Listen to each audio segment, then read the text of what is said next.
नमस्कार, seven channel के prime time में आपका स्वागत है। मैं हूं मिताली सहगल। आइए नजर डालते हैं इस वक्त की अहम सुर्खियों पर।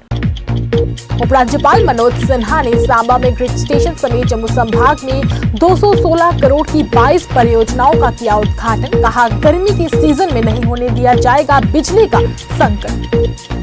गुर्जर परिवारों से मिले जेडीए के वीसी, आज शुरू हुई भूमि की निशानदेही। जम्मू में एबीवीपी ने फूका तमिलनाडु सरकार का पुतला। छात्र की मौत पर कार्रवाई न करने के भी लगाए गंभीर आरोप। और डॉक्टर फारूक अब्दुल्ला श्रीनगर में नजरबंद। श्रीनगर से जम्मू आने की थी उनकी तैयारी। अब समाचार विस्तार से। प्रदेश के उपराज्यपाल मनोज सिन्हा ने जम्मू संभाग में बिजली ढांचे की मजबूती के लिए 216 करोड़ की 22 परियोजनाओं का शुभारंभ किया। उन्होंने कहा कि इससे जम्मू, सांबा, हीरानगर, कठुआ, उधमपुर और आसपास के क्षेत्र में उपभोक्ताओं की बिजली आपूर्ति में सुधार हो सकेगा। विभिन्न क्षेत्रों में वोल्टेज में सुधार और कटौती में भी कमी आएगी। गर्मी के सीजन में बिजली संकट नहीं होने दिया जाएगा। सांबा में रक अमटाली में सिडको के तीसरे चरण में 153.42 करोड़ की लागत से बने ग्रिड स्टेशन के उद्घाटन समारोह में सब बातें बोल रहे थे। उन्होंने कहा कि बिजली की कमी को दूर करने और बढ़ती अर्थव्यवस्था की जरूरतों को पूरा करने के लिए सरकार बहुत सारे कामकाज कर रही है और बुनियादी ढांचे का भी विस्तार कर रही है। वहीं 12,922 करोड़ रुपए ऊर्जा क्षेत्र में खर्च किया जा रहा है। इससे पूरे प्रदेश में बिजली की उपलब्धता सुनिश्चित हो सकेगी। खासकर घरों, उद्योगों और कृषि क्षेत्र को निर्बाध बिजली आपूर्ति सुनिश्चित हो सकेगी। रूपनगर में अपनी जमीन को अतिक्रमण से खाली करवाकर जम्मू विकास प्राधिकरण यानी कि जेडीए बाकी बचे आवंटियों को प्लाट देने जा रहा है। अब तक कई प्लाटों की निशानदेही की जा रही है। बाकी प्लाटों की निशानदेही होना आज है और जेडीए अधिकारियों ने वहां रहने वाले गुर्जर परिवारों से बातचीत कर मामले का समाधान निकाला है। ऐसे में अब बाकी बचे आवंटियों को उम्मीदें कुछ हद तक बंधी है कि अब उन्हें भी जल्द प्लाट मिल जाएंगे। जेडीए के वाइस चेयरमैन पंकज मंगोत्रा अधिकारियों के साथ रूपनगर के सेक्टर 6 में गुर्जर परिवारों से मिलने पहुंचे और उनसे इस मसले पर बातचीत की।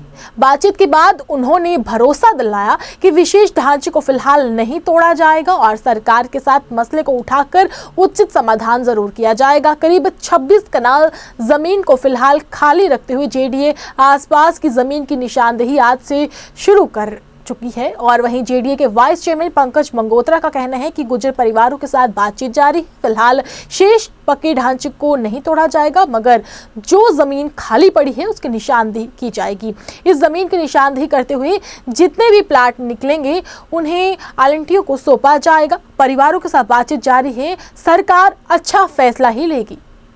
तमिलनाडु में धर्म परिवर्तन के दबाव में आहत छात्रा के आत्महत्या करने के मामले को लेकर जम्मू में अखिल भारतीय विद्यार्थी परिषद ने प्रदर्शन किया। परिषद के सदस्यों ने इस मामले में आरोपित स्कूल प्रबंधन के खिलाफ उचित कार्रवाई न करने के आरोप लगाते हुए तमिलनाडु सरकार का पुतला फूका और मामले की जांच सीबीआई से करवाने की मांग की।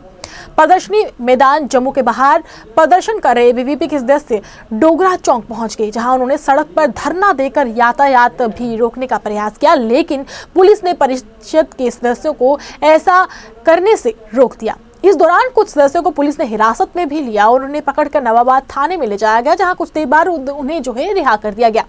उधर प्रदर्शन कर रहे परिषद के सदस्यों का कहना था कि छात्रा का परिवार अपनी बेटी को न्याय दिलवाने के लिए दर बदर भटक रहा है, लेकिन तमिलनाडु सरकार आरोपियों को बचा रही है।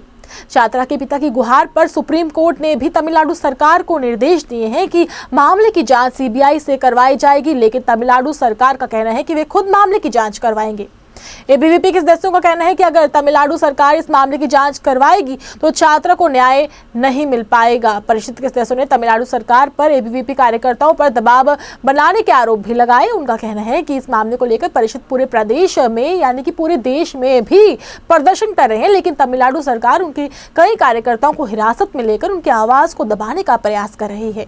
उन्होंने सरकार से धर्म परिवर्तन को रोकने के लिए देश में कानून बनाने और धर्म परिवर्तन में संलिप्त लोगों के खिलाफ सख्त कार्रवाई करने की साथ ही मांग भी की है। धर्म परिवर्तन नहीं चलेगा, नहीं चलेगा, नहीं चलेगा।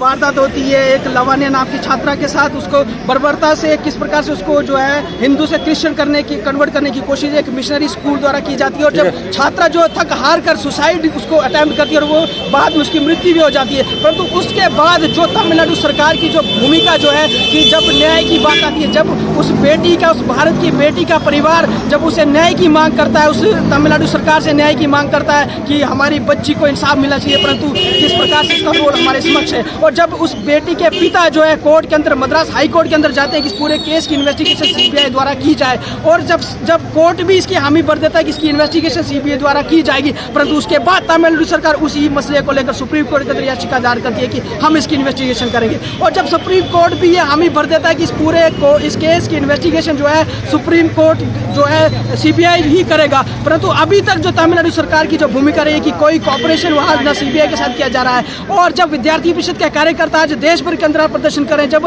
हमारी राष्ट्रीय महामंत्री सीएम ऑफिस के बाहर वहाँ प्रदर्शन करती हैं, तो किस प्रकार से उनके साथ वहाँ बर्बरता की जाती है। विद्यार्थी परिषद कैच 35 के कार्यकर्ताओं को तमिलनाडु के अंदर आज गिरफ्तार किया गया, उनके साथ अत्याचार किया गया और 14 दिन के लिए उनको रिमांड के अंदर जो है भेजा गया है। आज विद्यार्थी परिषद यहाँ पूरे देश भर के अंदर मांग कर रही है कि उस जो बच्ची जो लवन्य जो इस भारत की बेटी है उसको न्याय मिलना चाहिए, उसके परिवारजनों को न्याय मिलना चाहिए, और भारत की सरकार को चाहिए कि एक एंटी कन्वर्जन लॉ भारत के अंदर इंप्लीमेंट करे ताकि आने वाले समय के अंदर इस प्रकार की घटनाएं देश के अंदर ना हो। नेशनल कॉन्फ्रेंस के अध्यक्ष और पूर्व मुख्यमंत्री डॉक्टर फारूक अब्दुल्ला को अपनी पूर्व नियोजित कार्यक्रम अनुसार जम्मू नहीं जा सके, जहां उन्होंने आरोप लगाया कि उन्हें सुरक्षा के नाम पर घर में नजरबंद रखा गया। अलबत्ता एक वरिष्ठ पुलिस अधिकारी के अनुसार आज सुरक्षा सलाह के आधार पर राष्ट्रीय राजमार्ग व अन्य सड़कों पर वीआईपी मूवमेंट और सुरक्षा बलों के काफिले की आवाजाही को एहतियातन बंद रखा गया था। डॉक्टर फारूक अब्दुल्ला भी अति विशिष्ट और संरक्षित नागरिक हैं, इसलिए उनकी सुरक्षा के आधार पर उन्हें यात्रा से मना किया गया, उन्हें नजरबंद नहीं बनाया गया था। वहीं उन्होंने जो डॉक्टर फारूक अब्दुल्ला का कहना है कि एक तरफ जहां सरकार हमारी सुरक्षा घटा रही है और दूसरी तरफ हमें आतंकियों का खतरा बताकर घर से बाहर नहीं निकलने दिया जाता, जो कि सरासर गलत है। जम्मू कश्मीर के उपराज्यपाल मनोज सिन्हा ने आज परिसीमन आयोग द्वारा उन्होंने बताया कि जो रिपोर्ट दी गई है उसमें आपत्ति दर्ज करवाने का एक सामान्य व्यक्ति को भी अधिकार है और इस पर कुछ द्वारा जो है आपत्ति दर्ज करवाई गई है। उन्होंने कहा कि परिसीमन आयोग संसद द्वारा बनाए गए एक्ट के तहत काम करता है और अगर किसी भी व्यक्ति को लगता है कि विधानसभा सीटों के बंटवारे में कोई चूक हुई है तो वह इस पर अपनी राय दे सकता है। मुझे लगता है कि इस देश में सेना के शौर्य पर कभी संदेह किसी को नहीं था और जो सैनिकों का सम्मान इस देश में है और जिस तरह से हमारी सेना ने पिछले 70-75 सालों में काम किया है, पूरा राष्ट्र गौरवान्वित है और भगवान ऐसे लोगों को सद्बुद्धि दे जो देश और सेना के बारे में अच्छे विचारों को प्राप्त हो। डिलिमिटेशन कमीशन को लेकर एमपी ने जो है कुछ ऑब्जेक्शंस फाइल की हैं कि जिस तरह से कुछ सीटों को जोड़ा गया, आप किस तरह देखते हैं? उनका कहना है कि किसी पर्टिकुलर पार्टी, मैं पहले भी इस बात पर बता चुका हूँ कि चुनाव आयोग एक संवैधानिक संस्था है और पार्लियामेंट ने जो कानून बनाया है डिलिमिटेशन एक्ट, उसके अनुसार वो काम होता है। लोकतंत्र में स्वतंत्रता है, भारत का संविधान सबको आज़ादी देता है बोलने की और मुझे लगता है कि जो एसोसिएट मेंबर्स हैं उनको अगर आपत्ति है तो आपत्ति दर्ज करनी चाहिए, फिर वो पब्लिक डोमेन में आएगा। तो सामान्य व्यक्ति को भी अगर कहीं लगता है कि गलती हुई तो उनको निश्चित रूप से करना चाहिए। जम्मू कश्मीर अपनी पार्टी की तरफ से मंगलवार यानी कि आज शहर के बहुफोर्ट में एक बैठक का आयोजन किया गया, जिसकी अध्यक्षता पार्टी की महिला विंग की संभाग के प्रधान नर्मदा शर्मा ने की, जबकि बैठक के दौरान पार्टी के कई वरिष्ठ नेता मौजूद रहे। बैठक के दौरान काफी संख्या में लोग जम्मू कश्मीर अपनी पार्टी में शामिल हुए, जिनका पार्टी नेताओं द्वारा हार पहनाकर जोरदार तरीके के साथ स्वागत किया गया। इस मौके पर नर्मदा शर्मा ने कहा कि जम्मू नगर निगम भाजपा के इशारों पर काम कर रही है, जो कि सरासर गलत है। चलती हुई दौर में जहां लोगों के पास समय नहीं है किसी को देने के लिए, आप सब बैठे कि मेरी बात सुन सकें। आप सब ने मेरे से पहले जो श्रोता बोले उन सब की बात सुनी। मैं डोगरीच बोला या इंग्लिश बोला, तुम्हें सुनिए ना ते इंग्लिश बोलनी है फिर डोगरीच बोलनी है, ठीक है। आज जब आप देख रहे हो कि जो हालात हैं, जहाँ हम हिंदू राष्ट्र का दावा करते हैं, वहाँ हम ऐसी देवी ऐसे स्थान पे, देव स्थान पे खड़े हैं। आज भी मुझे लगता है कि यहाँ तरक्की की बहुत ज़रूरत है। जहाँ हमारी बावे वाली माँ का मंदिर है, उसके बाहर जब सड़क पे आप निकलो तो लगता नहीं कि आज भी कोई ज़्यादा 47 के बाद तरक्की आई, कोई तरक्की का दौर आया। आज भी मैं घरों की हालत देखती हूँ लोगों की, तो मुझे लगता है कि तरक्की तो हुई लेकिन बावे के लोगों की तरक्की नहीं हुई। तरक्की तो हुई लेकिन आज भी यहाँ के रहने वाले मेरे बच्चों की, मेरे बोड़ों की, मेरे बहनों की तरक्की यहाँ नहीं हुई, उनके घरों की तरक्की नहीं हुई। तो जिम्मेवारी किसी को तो लेनी होगी।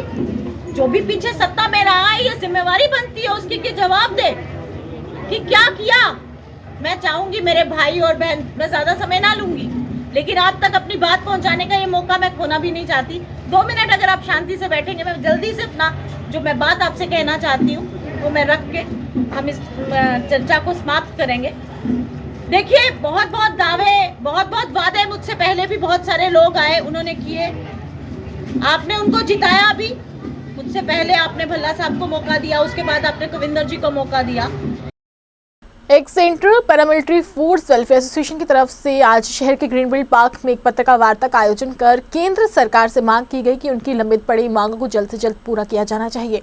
पत्रकारों से बातचीत करते हुए एसोसिएशन के महासचिव दर्शन कुमार ने कहा कि अपनी मांगों को लेकर पिछले लंबे समय से सरकार के समक्ष अपनी मांगे वे रखते आ रहे हैं, लेकिन अभी तक उनकी मांगों को पूरा नहीं किया गया। उन्होंने कहा कि पैरामिलिट्री फोर्स के जवानों को CSD की सुविधा उपलब्ध करवाई जानी चाहिए। इस मौके पर प्रधान शशि कपूर शर्मा ने कहा कि CSD की सारी प्रक्रिया ऑनलाइन तरीके के साथ कर दी गई है, जो बिल्कुल भी मंजूर नहीं है। आज हमारा सब ये है कि जो हमारी फैसिलिटीज़ थी, लिकर फैक्ट्रीज, कैंटीन फैसिलिटीज़, उनको हमने बताना था कि एक जो अनपढ़ आदमी जो अंगूठा छाप बेचारा भर्ती हुआ था 1962 में, आज वो कैसे मोबाइल चलाएगा, कैसे ऑनलाइन लेगा। और ऑनलाइन का मतलब होता है कि आप घर में सामान पहुंचाओ, वहाँ पेमेंट करेंगे। इन्होंने ऑनलाइन कर दिया है। इस ऑनलाइन का मतलब है कि बंद कर दिया। जो अनपढ़ आदमी है वो नहीं ऑनलाइन कर सकता, ना वो जा सकता। मेरी डीजी से रिक्वेस्ट भी है, डीजी को चैलेंज भी है कि यदि ऑनलाइन नहीं खोली गई तो हम पूरा military force retired person BSF gate पर स्ट्राइक करेंगे, वहाँ धरना देंगे, बैठेंगे और इनकी हम कभी किसी फंक्शन में हम शामिल नहीं होंगे। हमारी एक अनुरोध है मीडिया के थ्रू कि हमारी 2004 में जिनकी पेंशन बंद की, उसका रीज़न क्या है, क्यों बंद की गई। यदि वो 20 साल नौकरी करके आता है तो रोड पे ईंट का पत्थर फोड़ेगा, या वो क्या करेगा, बच्चे कैसे पालेगा, मकान कैसे बनाएगा, बच्चों की शादी कैसे करेगा, जब आपने उसकी पेंशन ही बंद कर दी। तो मेरा अनुरोध है कि आप पुरानी बातों को बिल्कुल जायज़ करें, उनकी पेंशन खोलें, वरना कौन पेंशन दें। और हमारी जो फैसिलिटी है वो सारी की सारी पूरी, हर पेपर में, हर उसमें आता है कि हम आपका DA बढ़ा रहे हैं, DA का भुगतान कर रहे हैं। अभी तक हमें कुछ नहीं किया, हमारे ऑफिस में कोई लेटर ऐसा नहीं आया है कि हमें DA बढ़ रहा है या हमारे DA की किस्तें मिलेगी। मगर भारतीय जनता पार्टी के बड़े बड़े लीडर स्टेजों पर जाके सिर्फ पैरामिलिट्री को बहुत शाबाश, बहुत धन्यवाद, बहुत वो करते हैं। और आप लोग हमारी करिए कि जो ये हिंदुस्तान सो रहा है सिर्फ पैरामिलिट्री की वजह से घरों में सो रहा है। अपील क्या है आपकी? हमारी अपील है कि हमारी जो मांगे हैं, जो गवर्नमेंट आज नहीं, हम 10 साल से कर रहे हैं, उसको पूरा किया जाए, उसको नजरअंदाज न किया जाए। अदरवाइज हम स्ट्राइक में बैठेंगे और इसका भुगतान भी भारतीय जनता पार्टी को उठाना पड़ेगा। ये मैं चैलेंज करता हूँ। हमारे 23,000 आदमी यहाँ हैं, एक भी वोट भारतीय जनता पार्टी में नहीं जाएगा। परिवार का भी, उनका भी अपना, ना हम इनके किसी फंक्शन में आएंगे और ना हम इनका सपोर्ट करेंगे यदि हमारी ये मांगें नहीं मानी जाती। जम्मू कश्मीर अपनी पार्टी के राज्य महासचिव विक्रम मल्होत्रा की अध्यक्षता में आज शहर की वार्ड नंबर 71 सदरा में बैठक का आयोजन किया गया, जिसमें क्षेत्र के लोगों ने अपने क्षेत्र की समस्याओं को अपनी पार्टी के राज्य महासचिव विस्तार पूर्वक उनको जानकारी दी। मौके पर बैठक को संबोधित करते हुए विक्रम मल्होत्रा ने कहा कि विकास कार्य ठप होने के कारण लोगों को काफी दिक्कतों का सामना करना पड़ रहा है। उन्होंने मांग करते हुए कहा कि लोगों की समस्याओं का जल्द से जल्द समाधान किया जाना चाहिए, जिससे इन लोगों को राहत मिल सके। तो हम भी उसका हिस्सा थे। मैं कांग्रेस पार्टी में था, हमको कांग्रेस पार्टी छोड़ी और इस पार्टी में हम वापस आए, इस पार्टी का हिस्सा बने। इस पार्टी का हिस्सा इसलिए बने कि हमको एक, जब 370 टूटा था, उसके बाद जो माहौल था जम्मू कश्मीर में, कोई आगे नहीं आना चाहता था। आप लोगों के मसाइल को लेके अल्ताफ बुखारी साहब और तमाम एजाज खान साहब, चौधरी जुल्फिकार साहब, सब लोगों ने हमने बैठ के मशवरा किया कि लोगों की बात कब तक न की जाएगी। लोगों के मसाइल है, लोगों को नौकरी चाहिए, लोगों को काम चाहिए, लोगों को सड़कें चाहिए, तो वो कब तक वजूद में आई। जम्मू कश्मीर अपनी पार्टी, आज अल्ताफ साहब ने उसमें बहुत सारे जो वादे हैं जो आम जनता से जुड़े हैं, आम लोगों के लिए किए हैं, उनमें से बिजली जो है 400 यूनिट फ्री देने का वादा अल्ताफ साहब ने किया है कि अगर हमारी सरकार बन के आती है तो गरीब आदमी को बिजली फ्री में दी जाएगी। अभी आपने पिछले दिनों देखा कि कश्मीर में एक लड़की पे एसिड अटैक हुआ, अल्ताफ बुखारी साहब उसके घर गए और उसका पूरा इलाज का खर्चा जो है वो खुद उठाने का वादा उसके परिवार के साथ किया। आज उस बच्ची का इलाज जो है दिल्ली में हो रहा है। और अल्ताफ साहब की और तमाम जो लीडरशिप है, चाहे वो एजाज खान साहब हो, चाहे जुल्फिकार साहब हो, चाहे हमारे सीनियर लीडर गुलाम हसन मीर साहब हो, सबकी ये कोशिश है कि एक नए दौर की शुरुआत, एक नई राजनीति की शुरुआत जम्मू कश्मीर में की जाए, जो लोगों की राजनीति हो, सच्चाई की राजनीति हो, लोगों से झूठ ना बोला जाए, किसी को आजादी का ख्वाब ना दिखाया जाए, किसी को रायशुमारी का ख्वाब ना दिखाया जाए, किसी को सेल्फ रूल का ख्वाब ना दिखाया जाए। हमको हकीकत की बात करें, लोगों की बात करें। हमारे ज्यादा बड़े वादे नहीं है, हमारा ज्यादा बड़ा मंशूर भी नहीं आएगा, पर मंशूर ये होगा कि गरीब को पानी मिले, बिजली मिले, सड़क हो, स्कूल हो, वो अच्छे स्कूल में पढ़ सके, अच्छे अस्पताल में उसका इलाज हो सके।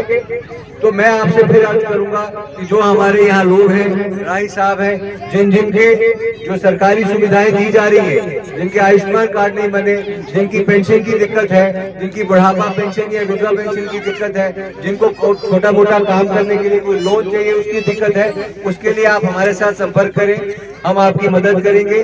जो भी सरकार की स्कीमें चल रही हैं वो खाली भारतीय जनता पार्टी के लोगों के लिए नहीं है, वो आम आवाम के लिए है। वो हमको उसमें पीछे नहीं रहना चाहिए, जो भी स्कीम हो उसका फायदा लेना चाहिए, क्योंकि उसका पैसा हमारी ही जेब से जाता है, हमारे ही भरे हुए टैक्स से वो स्कीमें दी जाती है। तो आप सब लोग उस स्कीम के बारे में समझिए। अगर आपको कहीं उस स्कीम के बारे में नहीं पता है तो हमारे साथी यहाँ आएंगे, स्कीम के बारे में बताएंगे। और जम्मू कश्मीर पैंथर्स पार्टी ने केंद्र की भाजपा सरकार पर प्रदेश युवाओं को धोखा देने के आरोप लगाते हुए जोरदार तरीके के साथ प्रदर्शन किया और कहा कि जो सरकार युवा विरोधी है उसे सत्ता में रहने का कोई भी अधिकार नहीं है। पार्टी के राज्य चेयरमैन हर्षदेव सिंह की अध्यक्षता में हुए इस विरोध प्रदर्शन के दौरान काफी संख्या में पार्टी कार्यकर्ता मौजूद रहे। इस मौके पर हर्षदेव सिंह ने कहा कि सरकार नौजवानों को रोजगार देने में पूरी तरह से विफल रही है और सरकार द्वारा भर्ती प्रक्रियाओं को पूरी तरह से रद्द किया जा रहा है, जो कि युवाओं के साथ एक बहुत ही बड़ा धोखा है। कि सरकार ने धोखा किया है, उसको सत्ता में बने रहने का कोई अधिकार नहीं है। खास तौर पर जम्मू कश्मीर के युवाओं के साथ जो अन्याय किया गया, जो धोखा किया गया, जो विश्वासघात किया गया, उसके लिए भारतीय जनता पार्टी को इन नौजवानों को जवाब देना होगा। यह कहा जाता था कि जब यूनियन टेरिटरी बन गई, जब आर्टिकल 370 अबॉलिश हुआ, तो बड़े बड़े बोनांजा के ऐलान इन लोगों ने किए थे, लेकिन जो नौकरी जम्मू कश्मीर में थी उसको भी नौजवानों से छीन लिया गया। आज तमाम नौजवानों को सड़कों के ऊपर बैठने के लिए सरकार ने मजबूर कर दिया है और पैंथर्स पार्टी उसकी कड़ी मजम्मत करती है। नौजवानों के साथ धोखा हुआ, नौजवानों के साथ छल हुआ, पढ़े लिखे युवाओं के साथ विश्वासघात हुआ। 5 अगस्त 2019 को 50,000 जॉब्स देने का वादा किया गया और यह कहा गया कि ये टाइम बाउंड मैनर में फास्ट ट्रैक बेसिस के ऊपर 3 महीने में भर्ती की जाएंगी। कोई भर्ती नहीं हुई। 2020 में 84,000 पद भरने का वादा किया पार्लियामेंट के अंदर, कोई पद नहीं भरे गए। और अब जो पद थे जो पहले से 2019 से पहले थे वो भी विड्रॉ कर लिए गए। जिन्होंने रिटन टेस्ट पास किए थे, जिन्होंने इंटरव्यू तक दिए थे और कोचिंग करने के लिए भारी जो है खर्चा किया था, उनकी तमाम जो है लिस्टें कैंसिल करके इन नौजवानों के साथ एक खिलवाड़ किया है, एक विश्वासघात किया है। अपनी सामाजिक जिम्मेदारी को निभाते हुए भाजपा के वरिष्ठ नेता तथा समाज सेवक बाबा चंचल सिंह ने बलवाल ब्लॉक के 2 गांवों में रहने वाली बेटियों की शादी के लिए राशि मुहैया करवाई। इस अवसर पर बाबा चंचल सिंह ने बताया कि जरूरतमंद परिवारों की बेटियों की शादी के लिए राशन मुहैया करवाया गया है। इस मौके पर उन्होंने सभी देशवासियों को साथ ही श्री गुरु रविदास जी की महाराज के प्रकाशोत्सव की मुबारकबाद भी दी। इस भलवाल ब्लाक दा विच दो जगह पर बेटियां दी बच्चियां दे ब्याह दी जिहड़ी मदद की गई है, ग्रां कैंका और ग्रां बन बच्ची का राशन दिता। इस मौके पर साढ़े गुरु बाबा रविदास जी का जन्मदिन है कल 16 तरीक, और इस पुण्य के टाइम पर मैं लख लख बधाई देना पूरे अपने भारत की, पूरे जम्मू कश्मीर की। भाई गुरु बाबा रविदास का जन्मदिन है जिहड़ा असें बड़े खुशियां कन्नै बनाना चाहिए, बड़ी धूमधाम कन्नै बनाना चाहिए। गुरु बाबा रविदास एक साढ़े इस धरती पर बड़ी बड़ी एक राम रूप न, जिन्हें एक समाज की बड़े अच्छे संदेश दिते और समाज की अच्छी लैन पर अच्छे रस्ते पर चलाया। वो एक बड़े बड़े संत है। मैं नमन करना गुरु बाबा रविदास जी की। मैं आखना चाहना भाई असें गुरु का कल जन्मदिन है जिहड़ा बहुत जोरों शोरों कन्नै बनाना चाहिए और अच्छे तरीके कन्नै उनकी पूजा पाठ है जिहड़ी असें करनी चाहिए है। अग्गे असें नवीं पीढ़ी दी बच्चे दी दसना चाहिए साढ़े गुरु बाबा रविदास जी ने पूरे भारत पर कैसे कैसे धर्मी कम ने जिहड़े धर्म के कम ने जिहड़े उन्हें कीते न, सनातन धर्म की बढ़ावा दिता। ब्लॉक आरएसपुरा के पीडीसी चेयरमैन तरसेम लाल शर्मा तथा गंडली पंचायत के सरपंच सरदार गुरदीप सिंह सैनी ने संयुक्त रूप के साथ आज पंचायत के गांव गंडली में पानी की निकासी के लिए नाले की कार्य की शुरुआत करवाई। इस मौके पर सरपंच सुरजीत चौधरी, नायब सरपंच प्यारेलाल सहित पंचायत के अन्य प्रतिनिधि सहित कई गणमान्य लोग भी विशेष तौर पर उनके साथ मौजूद थे। पंचायत के लोगों का जहाँ बड़ी पुरानी डिमांड थी क्योंकि पानी की निकासी नहीं थी, ये हमारे को 10-15 घर से गली न्यू में, तो इनका हमेशा झगड़ा रहता था पानी का कि पानी कहाँ निकले। हमारी रोड भी टूट रही थी, पीडब्ल्यू की रोड मैंने प्री मिक्सिंग करवाई थी, वो भी ख़राब हो रही थी, डैमेज हो रही थी। तो ये काम मैंने अंडर PRI 2 लाख का रखा था, जबकि ये काम कोई 4-5 लाख का काम है। तो जो फेस मैनर में ये काम मैंने रखा 2 लाख रुपए का फर्स्ट फेज़, और सेकंड फेज़ जो है मैंने 2 लाख रुपया और रखा उसके लिए अंडर CD पंचायत। तो ये जो काम है आज शुरू करवाया है, विदिन वीक ये सारा नाला जो है कंप्लीट हो जाएगा। मेरी एफर्ट नहीं है, ये मेरी पूरी टीम के एफर्ट है। जैसे हमारे सुरजीत जी सरपंच जी आए हैं, ये पंचायत साल के BJP के को कन्वीनर भी हैं। मेरे तरसेम जी जो ब्लॉक समिति के चेयरमैन हैं आरएसपुरा के, इनका भी बड़ा सहयोग है। और मेरी पूरी टीम जो मेरे पंच और नायब सरपंच वगैरह और मेरी अदालती कमेटी, एक टीम वर्क चल रहा है जिसे हम डेवलपमेंट करा रहे हैं अपने लोगों की। आप सबको पता है कि ड्यू टू कोरोना की वजह से कि काम की इतनी स्पीड नहीं है, और दूसरा जो टेंडरिंग सिस्टम है उससे भी काम स्लो हो गया है कि टेंडर काल होते हैं, टेंडर पड़ते नहीं है, उसमें टाइम ही लगती है। फिर भी हम कोशिश कर रहे हैं, हमारी पूरी टीम कोशिश कर रही है जल्दी से जल्दी हम लोगों की जो जेन्युइन डिमांडें हैं पूरी कर पाएँ। उन डिमांडों में से एक डिमांड ये भी बड़ी जेन्युइन थी जिसको हमने प्रायोरिटी पे लिया, और ये पानी की निकासी हम जो कर रहे हैं कि जितनी मर्जी डेवलपमेंट करा लो, सारी बेन होती है कि जब तक हमारा पानी का कोई ड्रेनेज सिस्टम ना हो, पानी की कोई निकासी ना हो। गुरदीप सिंह सैनी जी ने आपको सब बता ही दिया है कि ड्यू टू कोरोना भी काम की प्रोग्रेस थोड़ी कम निकल रही है, और टेंडरिंग सिस्टम भी नया हमारी ड्यूटी में स्टार्ट हुआ है। उसके चलते भी कई लोगों को पता ही नहीं चलता कि कब टेंडर डालना है, उसके चलते काम तो लेट हुए हैं। फिर भी समय समय पर काम जो है करवाते जा रहे हैं। सुचेतगढ़ विधानसभा सीट को जल्द बहाल किए जाने की मांग को लेकर लगातार क्षेत्र में लोग आंदोलन जारी किए हुए हैं। वहीं आज भी डीडीसी सदस्य सरदार तरनजीत सिंह टोनी की अध्यक्षता में सुचेतगढ़ विधानसभा क्षेत्र के लोगों ने एक रोष रैली निकाली और सरकार से मांग करते हुए कहा कि सुचेतगढ़ विधानसभा सीट को जल्द से जल्द बहाल किया जाए।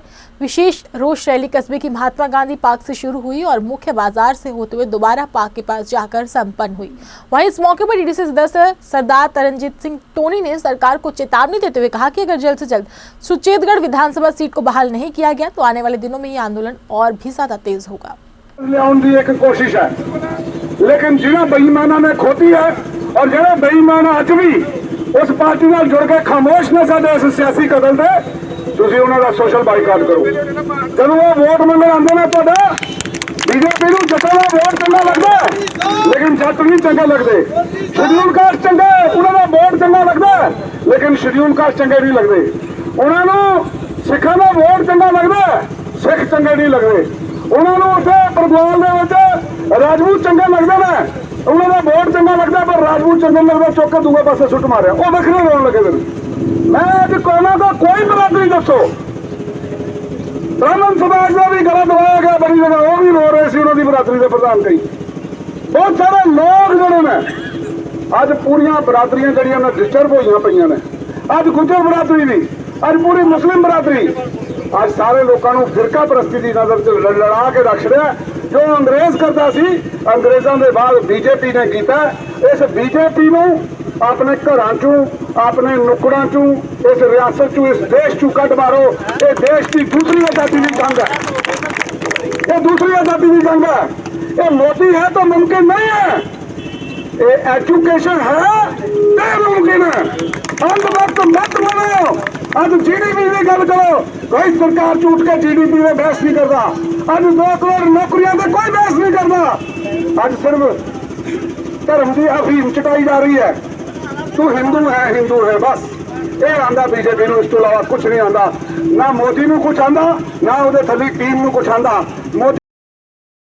बिजनौर कस्बे के 13 वार्डों में काम कर रहे सफाई कर्मचारियों ने म्युनिसिपल कमेटी कार्यालय के बाहर अपनी मांगों को लेकर जोरदार तरीके के साथ नारेबाजी की। वहीं जानकारी देते हुए सफाई कर्मचारियों के प्रधान विकास मट्टू ने बताया कि शहरवासी उन्हें कस्बे में कचरा नहीं लगाने दे रहे हैं, जिससे उनको लगातार परेशानियों से जूझना पड़ रहा है।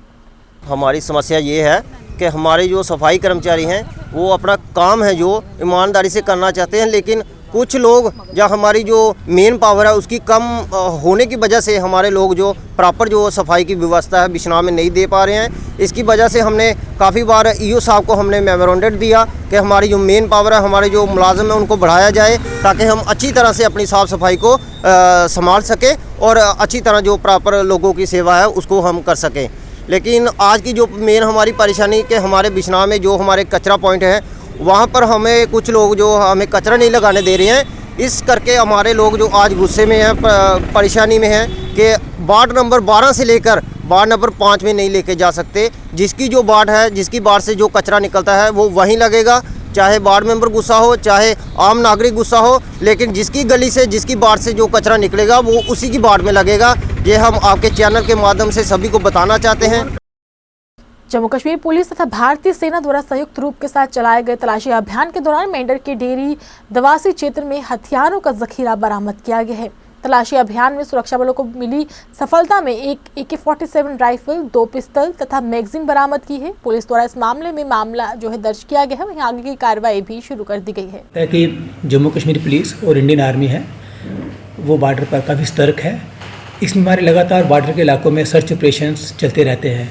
इसी सिलसिले के दौरान एक हमने जो सर्च ऑपरेशन जनरल इलाका मेंढर में देरा दबसी इलाके में लॉन्च किया हुआ था, उसमें हमें कुछ मशकूक सामान मिला जो बाद में सर्च करने के बाद उसमें हमें कुछ एम्यूनिशन मिला, आर्म्स एम्यूनिशन मिला है, जिसमें हमारे पास एक AK है, एक मैगज़ीन है, 2 पिस्टल्स हैं, 2 मैगज़ीन हैं और उनको हमने मौके पर सीज़ किया है। इसमें FI लगाकर फर्दर तफ्तीश इसमें हम कर रहे हैं। तो सर और पूछवासियों को किस तरह का मैसेज देना चाहेंगे? आए दिन जो है आतंकवादी गतिविधियाँ जो बढ़ती जा रही हैं, तो उस पर आप पूछवासियों को क्या मैसेज देना चाहेंगे? पूछवासियों से आप देखिए हमारा जो इलाका है बिल्कुल शांत है, फोर्सेस पूरी अलर्ट है।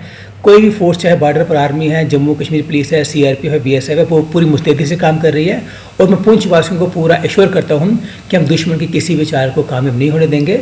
पूरा अमन मान रहेगा। लोगों से मेरी यही तवक्को आता है, मेरी यही उनसे अपनी दरख्वास्त है कि ट्रैफिक नियमों का पालन करें, सरकार का सहयोग करें, पुलिस का सहयोग करें।